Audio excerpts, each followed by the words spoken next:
مرحبا بكم الناس الكل. حبيت نشكركم برشا على التفاعل على الفيديو متاعي. دونك اعطيتوني شحنه وانرجي باش نكمل. سالتوني برشا شكوني انا وحبيتوني نعرف بروحي اكثر. دونك اسمي رمله جرار. مولوده في تونس، قريت في تونس برايمري سكندري ويونيفرسيتي في تونس. دونك قريت في الياش سي تونس. الاختصاص نتاعي ماركتينغ وماركتينغ اناليسيس، دونك ماثس ابلايد تو ماركتينغ. ومن بعد خديت scholarship from the Tunisian government باش طلعت للكندا، وغادي كملت الماسترز نتاعي والبي اتش دي نتاعي في اتش سي مونتريال كندا.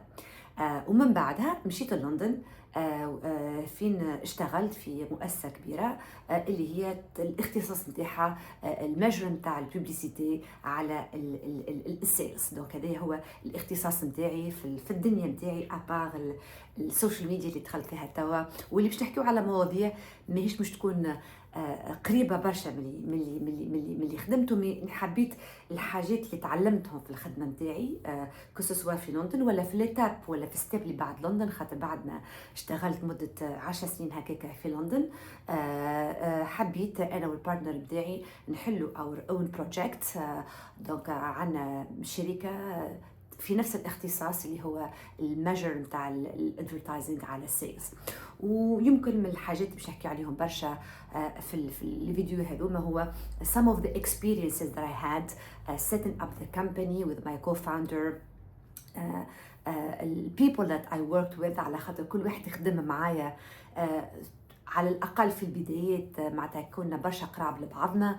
وعندي برشا ستوريز اللي تعلمت منهم، واي هوب هما زاد تعلموا مني، اللي along the way باش I will share them with you، على خاطر I think انه فيهم برشا فايده باش تحصل للعباد الكل. الموضوع اللي نحب نحكي فيه اليوم هو موضوع معناتها البروأكتيفنس. ثم كتاب قريته اسمه 7 Habits of Highly Effective People اللي that impacted me a lot. والكتاب هذا يحكي على 7 مبادئ، كل مبدأ فيهم يخليك انت تكون احسن وتكون مور سكسسفول في حياتك. وكما قلت لكم في اول فيديو، معناتها السكسس كانت من الحاجات الكبيره اللي انا نحب نحققها في حياتي.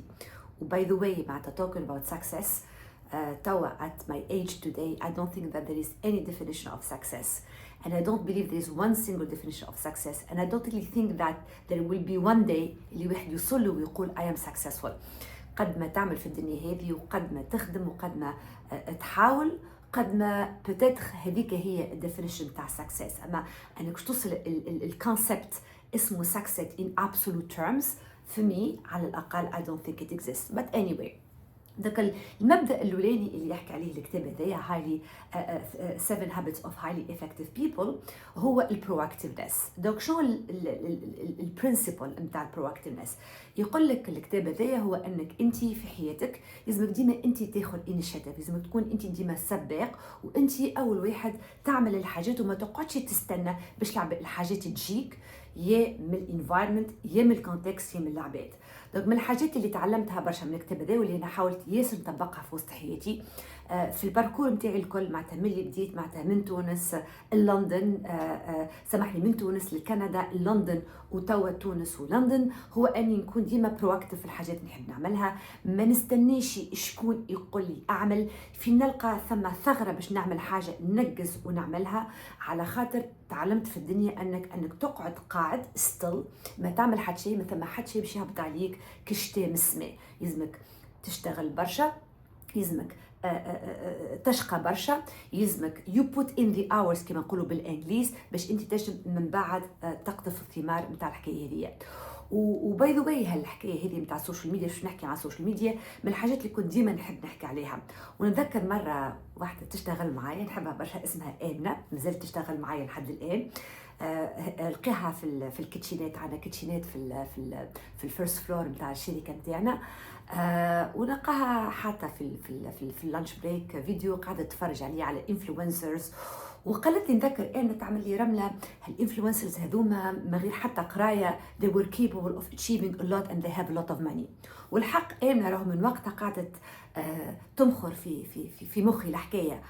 وش حبيت نقول انا وقتها كيفاش نجم نفسر الامنه واللي كيف امنه معناتها انه ثم برشا طرق للنجاح، وانه الطريقه نتاع النجاح مش يلزمها ديما معناتها تتعدى بستيب انه واحد ينقص من قيمته ولا يولي يحكي على حاجات ما عندهاش قيمه باش هكاكا كما نقولوا نحن في تونس يعملوا الباز، والباز هذاك هو اللي يخليه يتعرف اكثر. دونك حبيت نقول الامنه وبرشا بنات اخرين كيف وبرشا اولاد اخرين راهو ثم برشا طرق للنجاح، ومازلت انا متاكده ومتيقنه انه واحده من معناتها الطريق الثابت للنجاح كما قلت لكم، والنجاح is relative معناتها ما فيش one definition، هي انك تشتغل برشا على نفسك وتشتغل برشا على روحك وتشتغل برشا في الدنيا باش تنجم تحقق الاحلام نتاعك. هل 7 habits of highly effective people is exactly that، معناتها يقول لك راك لازمك انت تسنطري على روحك. you don't blame the context، خاطر نحن من الحاجات الكبار نجموا نعملوها برشا في تونس وفي غير تونس وفي البلدان الكل اللي شفتها، ويمكن اكثر في الميدل ايست ونورث افريكا، انه ديما we blame circumstances، ديما نقولوا لا مش منيش انا اللي صارت لي الحكايه هذيك، منيش انا اللي غلط.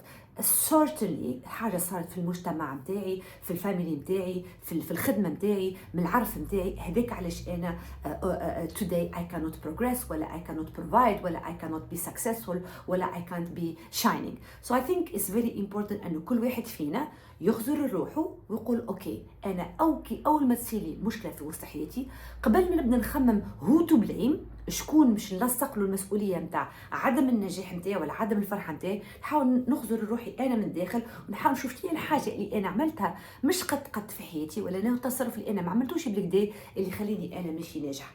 ويظهر لي كي نبداو من غادي وقتها ديجا انت اوريدي في مخك في تفكيرك تحس روحك خير، خاطر نرجعوا لحكايه الكنترول اللي حكينا عليها المره اللي فاتت. يو فيل انك يو ار باك تو كنترول، وانه ثم حاجه كنت تغيرها في نفسك انت تنجم تتحسن وتنجم تحسن حياتك.